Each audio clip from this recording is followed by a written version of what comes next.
দিগন্ত জোড়া হলুদ রঙের সরিষা ফুল বা দিগন্ত জোড়া হলুদ রঙের যে গালিচা সেটার একটা মোহ থাকে, এবং সেটা যারা প্রকৃতি প্রেমী, যারা ঘুরে বেড়াতে ভালোবাসে তাদের কাছে এই সরিষা ফুলের একটা অন্যতম অনুষঙ্গ থাকে। শীত প্রায় শেষের দিকে, তবুও খুলনা শহরের আশেপাশে সরিষা ফুলের দেখা খুব একটা এখন দুরূহ ব্যাপার। তারপরেও খুলনা শহরের বা খুলনা শহরের আশেপাশে অনেক জায়গা খোঁজাখুঁজির পরে একটা জায়গায় এক সিলতে বা এক টুকরো সরিষা ফুলের দেখা পেলাম।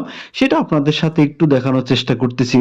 খুলনা শহরের থেকে যে কোনো জায়গা থেকে আপনি যদি যান, সেটা হচ্ছে দৌলতপুর যাইতে হবে। আমরা জিরো পয়েন্ট থেকে গিয়েছিলাম, জিরো পয়েন্ট থেকে আপনি আরংঘাটা মোড় থেকে আপনি দৌলতপুরের দিকে যাইতে থাকবেন। দৌলতপুরে যাইতে বাম হাতে দেখবেন কৃষি প্রশিক্ষণ ইনস্টিটিউট আছে। এই কৃষি প্রশিক্ষণ ইনস্টিটিউটের ঠিক বাম পাশে যে একটা রাস্তা চলে গেছে, অর্থাৎ এই প্রশিক্ষণ কেন্দ্রের যে পিছনে, সেই পিছনে এক টুকরা সরিষা ফুলের দেখা পাবেন।